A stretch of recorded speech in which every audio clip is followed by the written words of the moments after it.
right, Brian, should we turn our attention to the international incident that we perpetrated on our neighbors to the Great White North? AEW came to Montreal last Wednesday, December 6th. Will American and Canadian relations ever be the same again? I don't know. I think it may not affect American and Canadian relations because it was so minuscule in its impact in Canada. And that's part of the story was the crowd size. They did 2 nights. They did Collision, which apparently was the empty arena version of Collision. There were some people there. I shouldn't pretend there weren't. And then it had a bigger audience for night 2. And they presented them with an array of matches, the likes of which Montreal has never seen before. Has never seen before. Don Leo Jonathan, Mad Dog Vachon, the Rougeau dynasty. Nobody ever did this before. And again, this is a program where we're not going to really go so much blow to blow as just the concept of why, dog, why. And again, when the other program is beating them over the head with packed buildings and stars, they go to these giant arenas that they can only shoot kind of one angle of, and they start the show again with another one of these tournament matches. At first, I thought, well, at least Tony's doing something, helping humanity. You suggested that earlier in the program. I said now he's helping shelter the homeless. And then I realized it was Moxley entering the arena. I wondered why the camera was following the bum that they let in out of the elements. 'Cause I'm badass. And cold. Plumber Moxley versus Rush. And I admit, I had morbid curiosity. Normally, I'm going to dismiss the Plumbers matches, but these two, okay, what are they going to do? And, Brian, I know you'll find this hard to believe, but they did the same goddamn thing he does every time. At the bell, they stood there flat-footed and took turns chopping each other. Then they went out to the floor and fought over the rail into the crowd and had a sloppy fight that you could barely see. Then they grabbed each other and walked to an empty spot in the back of the arena and fought there where nobody was counted out or disqualified, even though it was not a no disqualification match. I like disqualificated. Well, they ought to disqualificate more people. And, it would be one of those deterrents. If you know that a good friend of yours just got disqualified, it's less likely that you're going to commit that offense. And the announcers even had to talk about the referee letting them fight or letting them go because of this prestigious tournament. They're in the goddamn back of the arena. And they couldn't get counted out for a 10 count, and he can't have a fucking match. Unless it's just all bullshit. Just do anything you want. And it's the same shit they do every time. And then, at one point, Rush stopped fighting and laid down in the ring and just hit like a playgirl pose to taunt Moxley. And Moxley got back to his feet, and he didn't attack him while he was laying there. He flipped him a double bird and let him get up, and they started trading fake forearms.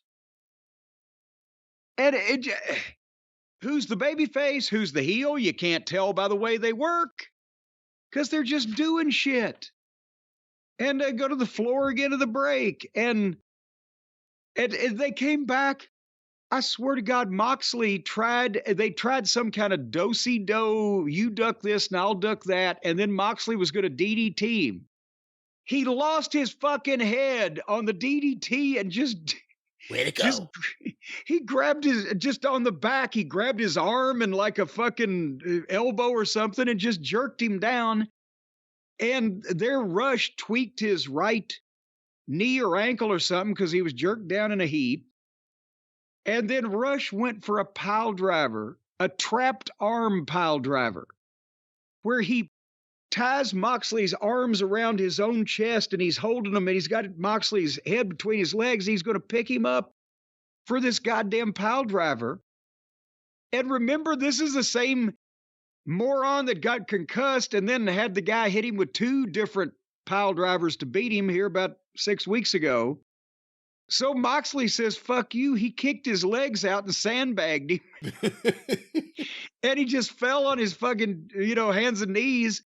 And Rush goes to pick him up and gives him a regular pile driver. And that he goes for because he's got his arms free just in case. But it's like, fuck you. Let go of my arms.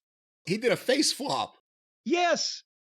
They're just sandbagging. And because the guy's just, instead of thinking, maybe I'm not going to give this guy that just came back from a concussion a goddamn pile driver with his arms trapped. I'm not even going to go for it.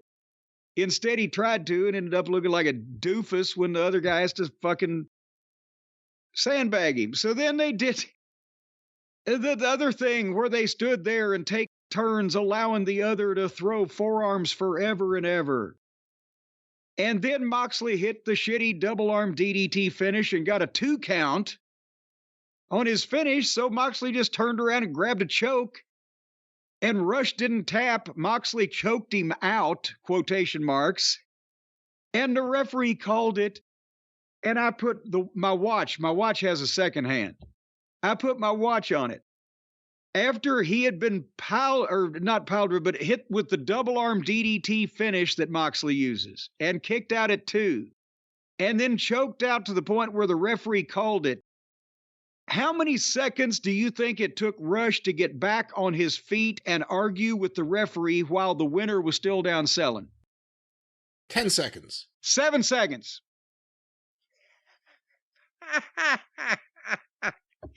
This is one of the worst matches I've ever seen, and by the time it was over, it was 21 minutes into this show.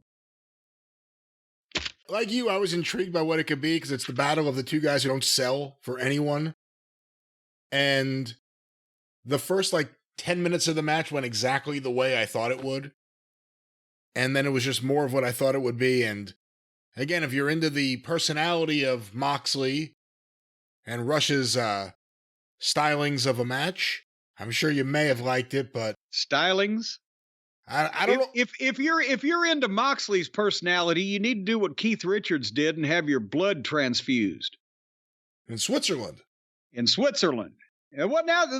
It's modern times now. I think they can do it down at the strip mall. Maybe in Switzerland. I'm not sure. I'm pretty sure you can probably just go down next to the check cashing place. Well, with this blood transfusion. With this victory, let's talk about really what this is about. Moxley has 3 points in the Continental Classic tournament point system.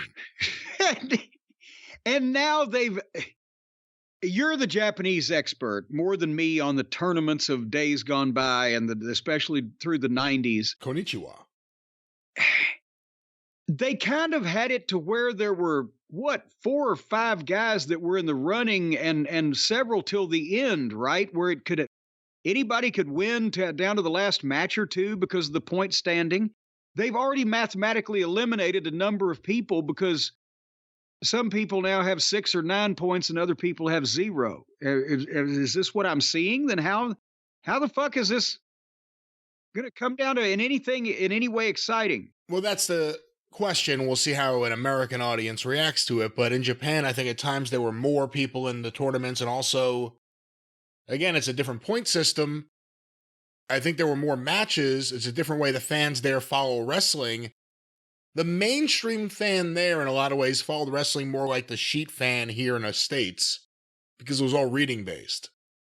So they would pick up this information that the wrestling fan, even picking up the magazines here in the States wouldn't necessarily get. Well, it's like baseball. If you're a baseball fan, you know what the standing of the teams is in the various conferences and things. But I think I said it to you the other day. What's the point in having guys in here if you kind of know they're just the tournament job guys? And I hate saying that about Jay Lethal and Mark Briscoe specifically, at least in the blue bracket or whatever the fuck bracket they're in. The blue blocker. But they could have great matches, but it doesn't matter. You know they're going to lose, and then they lose. And then you realize they're the only guys losing. And now they're eliminated, so now they're just going to have more matches. Why would they win? If they win a match now, is it booking malfeasance? I don't even know, because there's been so much. I don't know. Well, let's go back to Renee Moxley Good. On stage with Roderick Strong, Matt Taven, and Mike Bennett. And, of course, the princely house is sad to announce or whatever the fuck.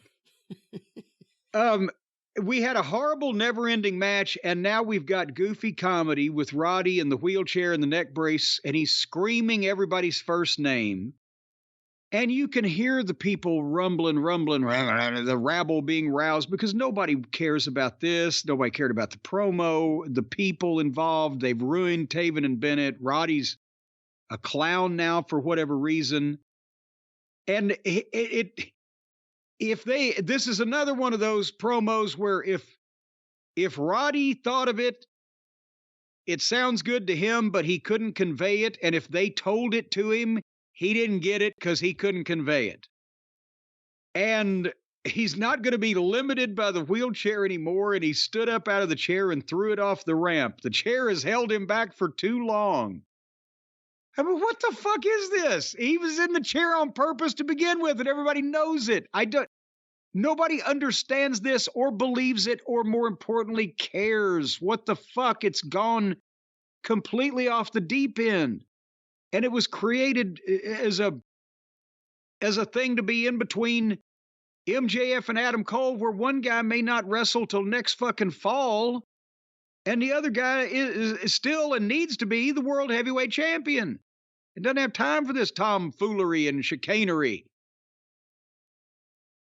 And so now he's out of the chair, maybe now, I guess. I don't know. He told someone in the back this idea, or someone came up with this idea by yelling everyone's first name, and someone else said, that's a great idea, you should do that. And they're still doing it. It's terrible. It's terrible. I mean, there's so much terrible shit. You know, even if you look back at the beginning, like all the stuff that was bad and we at least laughed at it, the jelly Nutellas and the legless people and all the crap happening. I don't think it was as bad as this stuff is. Because this is a higher level of talent doing worse shit. Because at least, you know what? At least that stuff wasn't trying to be what this is. Bad comedy. Well, yeah, and we couldn't say, my God, look at all the talent they're wasting because the talent was shite. But now we can say, look at all the talent they're wasting. And speaking of wasting talent, we'll get to the bait and switch in a second, but Renee Moxley Good, after the break, was at MJF's locker room door when Hangnail Page walked up. And she, where have you been? Well, I couldn't fly for a few weeks because I got hit in the head with a cinder block. This guy is not serious about any of this. He talks like a putz. His promos never grip you or make any sense, really. Or if they do make sense, it's a story you don't care about, delivered in a blasé way from a bland white boy. And then the opposite walks in. Here comes MJF, but now they're both baby faces, but there's tension. And MJF did have a good line. It's great to see, you guys, you and Swerve out there fighting to see who gets the most STDs. And talks about Page putting the fans to sleep, but they bickered back and forth about bringing up when they've beaten each other, and they did fake backhanded smartass stuff without really getting mad. It was very WWE-like, prepared statement, although MJF does it better than everybody else. But MJF thinks Page is the devil, and Page thinks MJF is the devil, and they were almost ready to fight when Samoa Joe came in and pulled MJF away. So we got other things to think about tonight. What did you think about this confrontation between MJF and Hangnail Adam Page? And please, God, if there is a God in a heaven, can we never see that match again? You know, I actually thought this was one of the best things on the show. What? I did. I think this was more of classic MJF than anything else we've seen from MJF in a long time. And it was unexpected, which is nice for a change in AEW, something unexpected. You're like, okay, let's see where this goes. We haven't really seen these two guys bicker at each other. It's an interesting dynamic. I thought this was good. I don't ever want to see this match again. Do you remember seeing this match before? Because I don't. No, they had it once, I think. Do you remember? Well, they talked about a couple of them. No, I just don't want to ever see Hangnail Page again, to be honest with you. This fucking tofu motherfucker. Now you're using tofu for him? Well, Blandon Cutlet has that wrapped up. Jesus Christ, he's a jobber. He's a fucking insignificant fucking non-personality motherfucker that can do some moves and doesn't have a clue in his head about what to do with them. And by the way, he was still referencing Swerve. Swerve beat him again at that last match. Hopefully they're not going to have another match. I don't know, but the thing with MJF is they established he was in the building. And he's back there and he does that. Maybe that's another reason I didn't like it, because now they've drug him into this goddamn bullshit chaos again later on. But we've got to go to another tournament match before we talk about the bait and switch of MJF. Because then what you mentioned his name earlier, Mark Briscoe, he's now become officially a fucking tournament job guy. You got Mark Briscoe versus Swerve Strickland. A baby face that never wins against a heel that the fans love. If Mark loses this, which he did, he's mathematically eliminated now from the tournament, but still has to continue to wrestle in it. And between the people loving Swerve and the bad, horrible booking and treatment and presentation that they've done with Mark that has buried him, it didn't make any sense wasting my time to watch this because I knew what was going to happen. He's going to do another job, and the golden opportunity of Mark Briscoe is over. They just threw it away, balled it up, and kicked it out down the road. Swerve wins. What'd you think? I think I didn't watch the match, so I can't really judge it. And it's nothing against either guy because I think both are good, but I knew what the result was going to be. So now what am I watching? I'm watching a match. I know Swerve's going to win. All they can do is maybe tease me a little bit that Briscoe may win, and that wasn't even done well. So, well, and I'm not saying that you can call the finish if a booker knows what he's doing on a lot of TV matches. A lot of TV matches are just meant to expose. That's not what this. The guy you're pushing is. But no, that's not this one. But also, I could still, if they had presented Mark Briscoe as he should have been presented and gotten him over as a single talent to the level of his ability and then put him in this tournament, I'd have no problem with him doing a job for Swerve. But now I don't want to watch it because all I'm seeing is a guy that honestly had a lot more potential, draw more money than Swerve Strickland. Wasted. Bleh. Yeah. No, it's easier to compare Mark Briscoe with Jay Lethal right now, not just because of the tournament standings, but just how they've been used. Yeah, well, funny enough, we'll talk about Jay Lethal here in a little while, but let's get to the bait and switch. So, MJF last week accepted the challenge of the devil mask guy on the screen who was typing out a challenge for him and MJF to meet two of the devil's guys in a tag team match. So Samoa Joe enters the ring, and then suddenly blackout. The lights go out, and then the lights flicker. And then with the lights flickering like the strobe light, you can see the masked, hooded minions surrounding the ring. There's 4 of them, 1 on each side. And then there's another blackout. And the crowd, you can hear lightly booing, right? Like, And then the lights come on and Joe's in the ring and the devils are gone. But then the devil himself is on the screen. And then it cuts to video of MJF laying in the garage, in the parking garage, laid out face down with his belt perfectly arranged next to him and a broken bottle also perfectly arranged. I mean, these criminals, it wouldn't need Columbo to be able to figure this shit out. I don't think we needed to go to forensics. They've left all the evidence right there.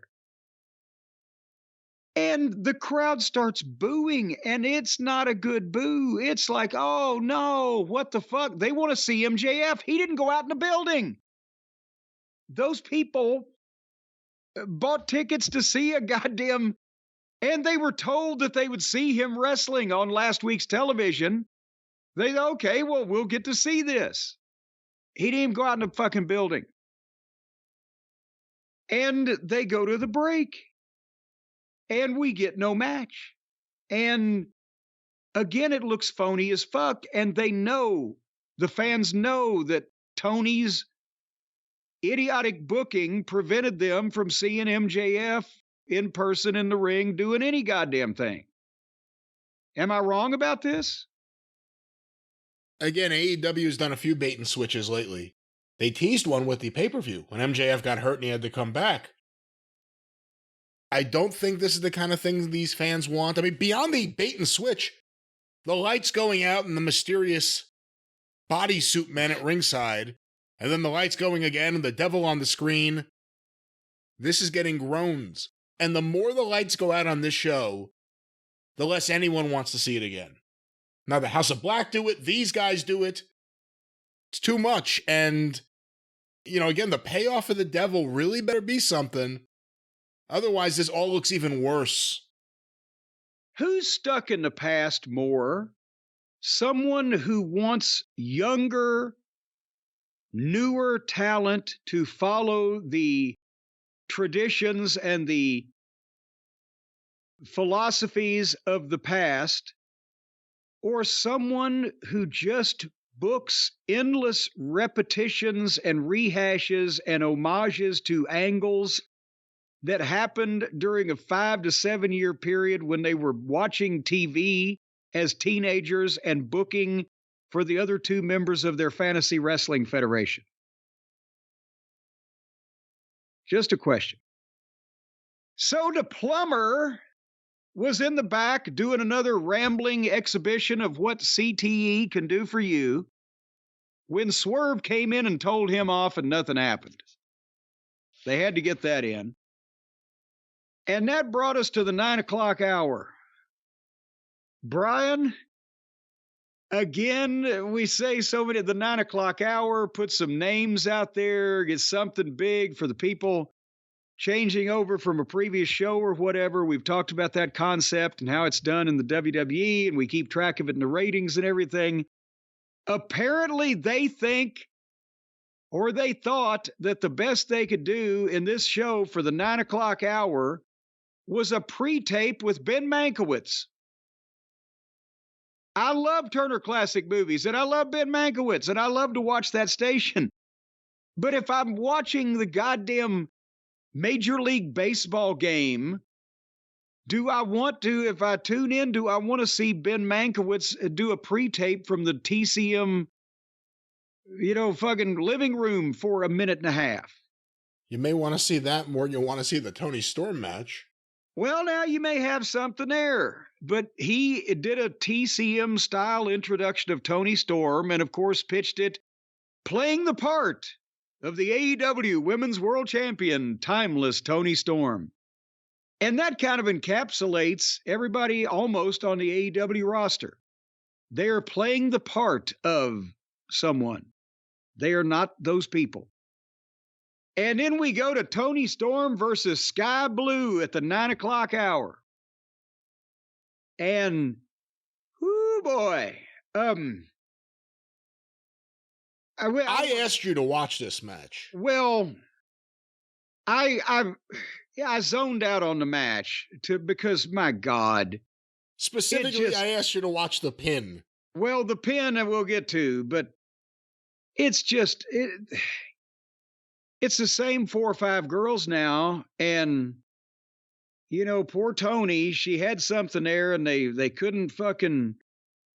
just couldn't keep it to. Anyway, the finish is Toni Storm gives Blue Sky a really awkward superplex and does the ass in the face spot. And then old Blue Sky tried a jackknife where she double-legged her and tried to do the jackknife, but Toni reversed it, rolling over like she was supposed to have her in a sunset flip position. And Paul Turner counted it. But the problem was that old Sky's shoulders were on top of Toni Storm's thighs, the only part of blue sky that was actually even touching the mat was the top of her head. And the referee just counted it. And, you know, we got an email from from one of the listeners, and a lot of people pointed it out on Twitter. But the email asked the question, you know, at what point does the referee, even if it's the finish, have a responsibility to say, I can't count this, and this was an example of it? Because sometimes you can get away with it, or you can say the referee was out of position. It's a big main event world title match. I'm not talking about the women's world title in AEW. I'm talking about something important.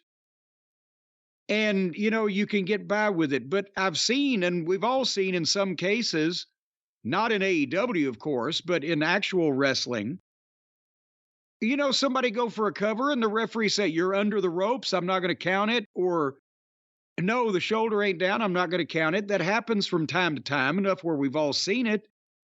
And if it's obvious to the referee, he's got to call it. Because if it's obvious to the referee that the leg is under the ropes or the shoulder is not down or whatever, then the people in the building can see it too.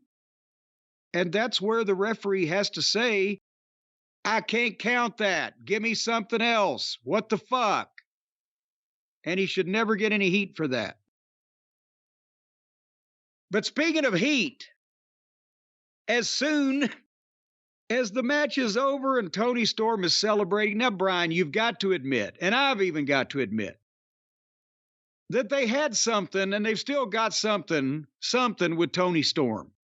She looks great. She's great herself. They didn't know how to control the gimmick, and they let it run away to where now it is what it is. But she's a talent, and they pushed her, and she's the champion. Did she deserve to be put in the position that they were about to put her in on national television? Music played as Toni Storm was celebrating in the ring, and there came Riho. Her name is Riho, and she won't draw 50 grand. Skipping down the ramp comes the mousy, diminutive pretend wrestler who, if they do a Japanese remake of Rocky, will be an excellent Adrian, but otherwise should never be in any type of media or entertainment. And she got in the ring and was smiling and waving at Toni Storm, and then ducked something, hit the ropes where the ropes didn't bend because she's not heavy enough, and hit a shitty drop kick. And Luther had to carry Toni Storm out in his arms like a little baby. And Riho is back. And not only that, but now they've got Toni Storm, the women's champion. The closest thing they still have to a legitimate talent in the female fucking division. Well, is Statlander still around? Who knows? And she's fucking running around and bumping around for this fucking little idiot. This little mousy, frilly pet project of Kenny Olivier's. It's embarrassing. The best was her getting in the ring and just waving hello. Yes, she just waved hello, like hello. Because she would be happy to see her at this moment. She looked like a Japanese Eugene. Oh, come on. Eugene looks like Fez now next to this fucking gimmick. Well, AEW is just doubling down on being AEW right now, and I think it's only going to get worse. And that was the whole 9 to 9:15 quarter was this business. Ben Mankiewicz and Toni Storm and Riho. So we're going to look at the ratings here in a few minutes. But, you know, Brian, am I wrong in thinking that a large portion of the wrestling fan public at large, according to the Twitters we've seen and the emails we've seen and the comments that we've seen on the YouTubes and etc., am I wrong thinking that a lot of these people think that Riho needs to find another line of work? We have seen an element of fans that, maybe a large element that believe that Riho maybe is not what they want out of women's wrestling. There are a lot of people saying that they wish that Riho would find a new career and stop darkening our television screens with her ominous shadow. We have a lot of listeners who are HR professionals. A lot of them are giving career advice, we could say, sure. And, I think I found something, and, because I know it must be hard for a person who's, well, she's so light that a strong wind would blow her away and she actually defies the law of gravity. It might be hard for her to hold down a job and herself at the same time from floating away. Or it might be, what now? I hadn't thought of that example. It's a very interesting example You see there's a simile that a lot of people can relate to. She may not have any other marketable skills than standing there and doing the parade wave in a frilly skirt in a wrestling ring. So she doesn't know what direction to take. She needs help. Well, I'm telling you right now that if we could hook Riho and a lot of these AEW wrestlers up with our friends at Shopify, then it would be a better TV program and their lives would improve because they could actually learn to sell things at Shopify because they don't sell anything right now. And at the same time, they would be making a good, comfortable living for themselves and their family without stinking up our entertainment. So it'd be a win-win. And folks, you don't even need to be bad on television to work with Shopify. They'll work with you if you're not even on television at all, as strange as that may sound. Because the people at Shopify is the global commerce platform that helps you sell at every stage of your business, from launching your online shop to the first real-life store stage all the way to your 1 millionth order. They're there to help you grow and grow away from the public eye in some cases, if you're like Riho and don't need to be seen by the naked eye. But no matter what you're selling or what product you're offering, Shopify helps you sell everywhere, folks, from their all-in-one e-commerce platform to their in-person POS system. Wherever and whatever you're selling, Shopify will help you turn browsers into buyers and not disgruntled TV viewers rapidly changing the channel. And all these other AEW wrestlers, as well as you yourself, could take advantage of the fact that Shopify powers 10% of all the e-commerce in the United States. So right there, they're heavy hitters. You could get in on the bandwagon here because sooner or later they're going to be a monopoly. They're going to take over everything, and then you will serve them. They will not be a monopoly. They will strive to not monopolize what is a marketplace for many people, but they will succeed in getting great ways to sell your stuff with Shopify, and you can do that today, right, Jim? That's right. And in English, I'll tell you what, Shopify, they're going to take over everything sooner or later. They got 10% now, but they'll have 100% before it's over with. So if you want to make them work for you before you're working for them, take advantage of this offer because Shopify, their extensive resources are there to help you support your success every step of the way. You need to get in good with these people right now. Like I said, before they're selling Soylent Green, they're going to be selling your Aunt Fanny's fudge recipe. So for Aunt Fanny's fudge or a whole lot more, right now you can sell anything as long as it's legal. In some cases, there is a gray area. More on that later. If it's legal, there is no gray area. There's only a green area for money for legal things with Shopify. For money for legal. Or money for nothing and your chicks for free, because right now it's not free, but your chicks can be $1 a month. That's the cost of the trial period. At Shopify.com, have I confused everybody now? Let me start again. Shopify.com/JCE, lowercase JCE, by the way. They're sticky about these things. You will have to go through a number of hoops and jump through some things on fire to satisfy these people because they're anal, but they're good at what they do. Shopify.com/JCE in lowercase, and you're going to get a $1 a month trial period of their fine services where they're going to be able to, I'm telling you what, these guys, they could sell pussy on a troop train. They could sell icicles to Eskimos and everything in between. And right now, you need to take advantage of it. Shopify making it easy for you to show up exactly the way you want to and customize your online store to your style. They have gorgeous, flexible templates that are also hot, from what I understand. Hot and flexible. So anyway, Shopify.com/JCE, and you're gonna make some money, honey. That's right, honey. Honey. Well, sound like Bert Prentice now. Well, honey love, it's back to the sweetness that is Dynamite. I'll tell ya, honey. Edge and Christian, they did a history package. And on this show, it looks like Steve Austin and Vince McMahon. But they had another tournament match before we get to that, the main event of the evening, with Jay Lethal and Jay Slingblade White, or Switchblade, or whatever the fuck he is.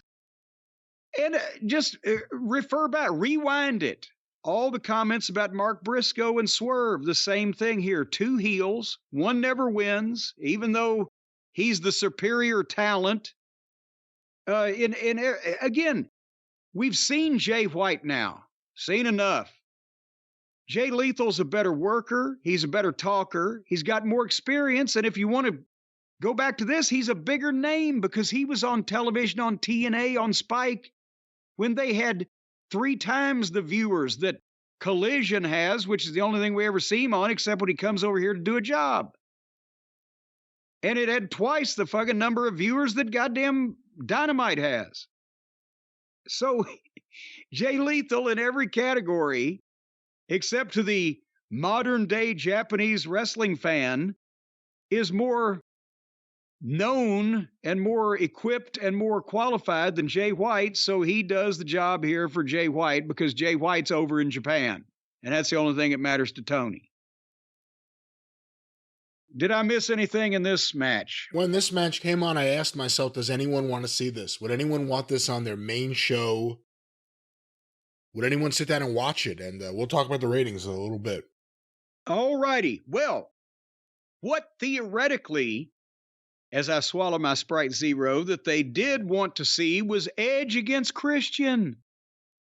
The culmination of this angle, of a 20-year professional relationship and a 40-year friendship and blah, blah, blah.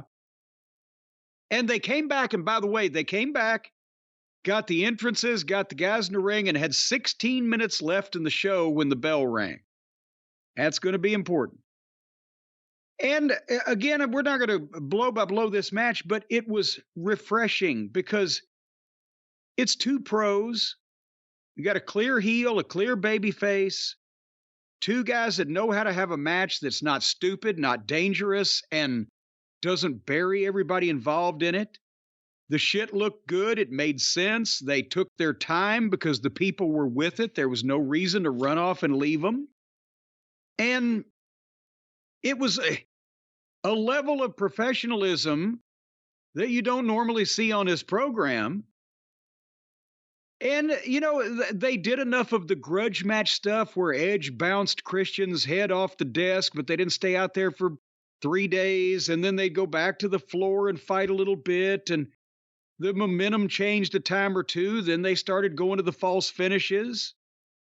Christian hit a splash, got a 2 count. Edge countered a spear into a DDT and got a 2 count. Edge got a sit-out powerbomb and got a 2 count. But there was selling in between this, and it wasn't egregiously stupid, unprofessional, whatever. And finally, as I said, the people were with it from the start, but then they went through, a little exchange where Edge went for the spear, Christian leapfrogged him, went for his finish and hit it, and got a 2 count, got a big pop there. And then set up Edge for the spear, and Edge moved, but somehow, and we didn't see exactly how because the camera missed it, imagine that, Edge somehow caught the referee in the eye, and the referee's turned around, bent over, holding his face in some fashion. And Christian sees that, and just hauls off and kicks the referee in the balls as he's bent over from behind, so the referee didn't see who it was. I bet you he probably knows he got kicked in the balls. And at that point, everything that I just said in praise of this match fell completely fucking apart. That's right. And I shouldn't be surprised at this point with this company, but I am with some of the people that still manage to be drugged down by it. So at this point now, the referee has been kicked in the balls, and Christian goes out to the floor and gets the title belt. Because this is for the, he's the TNT champion, right? He's the TNT title. So he's, of course, waiting for Edge to get up so he can hit him with the fucking belt instead of just goddamn hitting him while he's already down.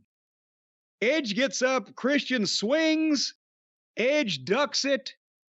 They hit the ropes, and both of them go for a spear at the same time, and they have a double knockout in the middle of the ring, and both of them go down. And right at that point, my DVR froze. Don't worry, fans, I know what happened. But again, they had 16 minutes at the bell to start the match left on the air, and they still could. You can't tell me that they're not doing this on purpose because Toni is thinking they're getting some kind of ratings bump out of a 2-minute overrun or something, because it just can't be that unprofessional. What am I saying? I think Toni probably has Dave Meltzer's defense, which is the fans should work harder. The fans should know we're training them. They should just do it. And that's the wrong way to think about it. Well, if that's the Meltzer defense, I've got the Alvarez counter. It's not my job. It's not my job. It's not my job, man. So anyway, what happened? Because this was worth seeing, and I'm sorry that anybody who DVR'd the program won't see it. But they've both gone down from colliding with each other, have Christian and Edge. And then here comes Nick Wayne's mom down the ramp. Her name is Shayna. Shayna Wayne. Come back, Shayna Wayne. Come back. She's a gimmick now. She's dressed in leather and the floppy white shirt and boots. And we established she has to be 40 years old because she's got a fucking 18, almost 19-year-old son or whatever the fuck. I don't know what the age of consent is in Washington State. But she's now, when last we saw her, she was laying there in the ring while Edge gave her delinquent son the concerto. So she steps into the ring, and you heard the people starting to groan and go, oh. She gets in the ring and picks the belt up, and they tried to do the old deal where she stands in the middle of them, but you think she's going to clock Christian because Christian has taken her son and made her cry and crapped in her post toasties and whatever else he's done. But from the time she picks the belt up, she's looking at Edge. And she's looking at, and then she looks back at Christian for a second, but then she looks and she starts moving closer to Edge. She milked it the exact way that it should be milked if she was going to turn around and hit Christian. That's right. But instead, she turned around and hit Edge. But she didn't hit him because she whiffed it. The belt shot looked like shit. But so she basically visually threatened Edge and then hit Edge. And then the announcers were like, oh my God, why would she hit Edge? And then she stood there for a minute, and then Christian got the belt away and she left the ring. And the fans were shit booing. Not boo like booing Dominic Mysterio or booing like somebody really has heat and we want to fight you, but booing like we don't want to see this bullshit.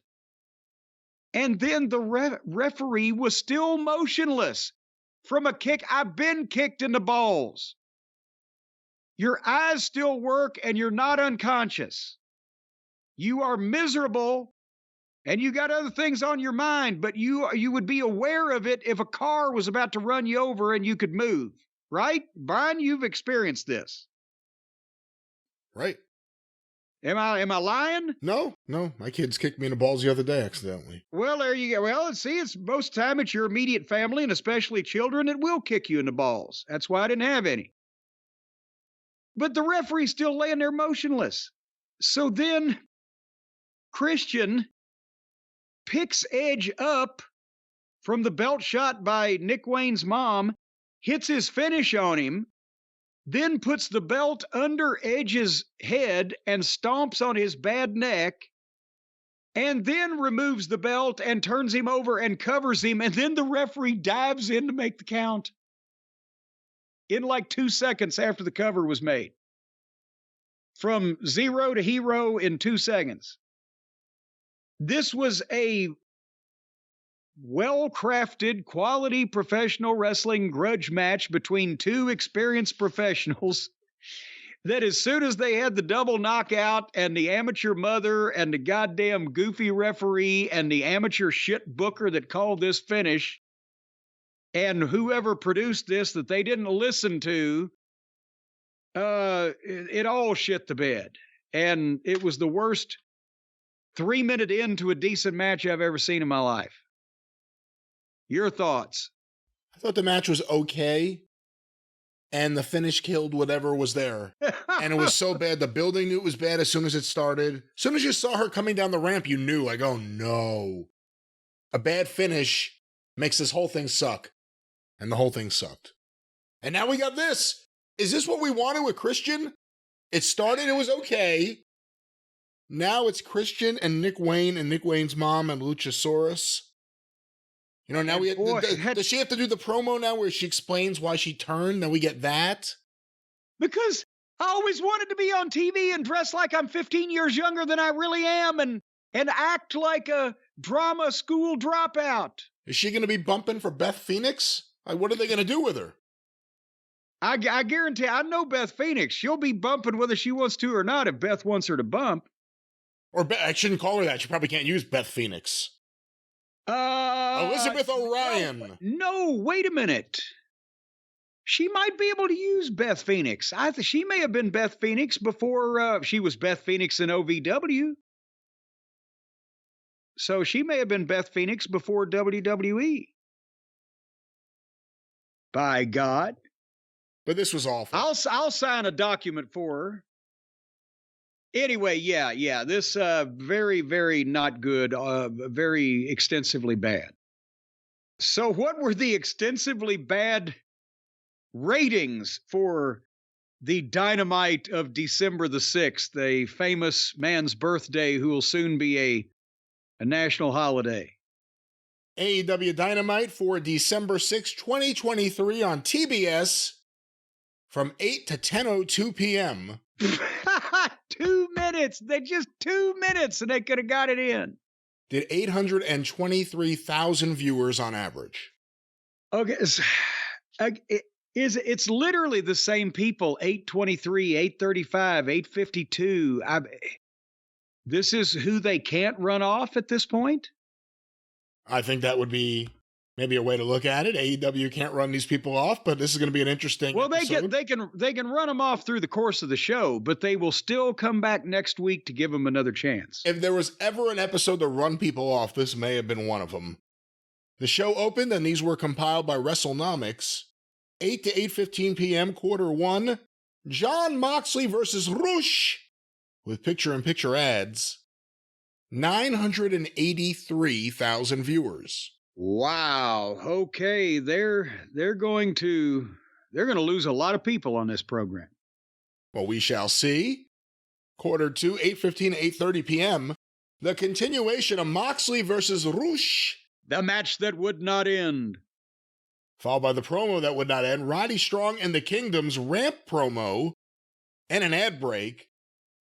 878,000 viewers. Oh, Jesus Christ. Okay, 105,000 people. And that, honestly, as bad as that match was, that ain't bad. Well, we go to quarter three, 8:30 to 8:45 p.m. The Adam Page MJF confrontation in the back. And the beginning of Mark Brisco versus Swerve Strickland with picture-in-picture ads. 835,000 viewers. Okay, another 43,000 people. And that makes it 148,000 in 45 minutes have jumped ship. they've almost, at this point, they've almost got to come back somewhere for the average that they got. Well, we'll see where they come in quarter four. Where they come? We'll see who comes in quarter four. Quarter four, 8:45 to 9 p.m. The last 6 minutes of Swerve versus Brisco. The Mariah May promo. Samoa Joe's live. I skipped that, by the way. Sorry. You missed nothing. Samoa Joe's live angle, which is what it says here, which is where the Devil's associates surrounded the ring and there was a big disco with the lights going out and the lights going on and MJF was hurt. Followed by Moxley's promo. 794,000 viewers. Oh, good Lord. Another 41,000 people, bringing our total that we have lost from the start of the program to the end of the first hour to 189,000 fans. But wait, there's more. Quarter five, the big 9 o'clock hour, 9 to 9:15 p.m. The Ben Mankiewicz introduction for Toni Storm versus Sky Blue with picture-in-picture ads. 791,000 viewers. And 3 more thousand. Okay, now they've lost 192, and I'm trying to figure out how they're going to make their average. We go to quarter six, 9:15 and 9:30 p.m. An ad break. Christian and Adam Cage. A Christian Cage Adam Copeland video. And the start of Jay Lethal versus Jay White with picture-in-picture ads. 723,000 viewers. Oh, that's 260,000 viewers, and obviously the low point of the program. And what's next? Well, next is quarter seven, 9:30 to 9:45 p.m. The final 3 minutes of Lethal versus White, an ad break, and the start of Edge versus Christian. 765,000 viewers. Okay, here we go. And people just said, fuck this. Let me know when Edge and Christian is on. Now they've gained 42,000 back. And I would imagine quarter eight will be higher still. And we go to quarter eight, and also we have a 2-minute overrun. Edge versus Christian with picture-in-picture ads. 9:45 to 10 p.m. 807,000 viewers. And the 2-minute overrun, 860,000 viewers. Okay, well, I don't believe 53,000 people switched on specifically because Nick Wayne's mom popped up on the screen. So that was whatever the fuck was going to happen with the following program. And you know, some people say, well, the following program didn't get 800,000 people watching it. No, dumb shits. But if even 53,000 people tune in thinking they're going to see that, that would account for this. We already had 807,000 to begin with. At that, they lost 260,000 at the worst of it. They ended up 123. No, I'm sorry. They ended the regular program 176,000 below where they started. And the only reason that they came back from the depths of despair in the last 2 quarters was because they had 2 of the only big stars they got left having a match for the first time in people's memory.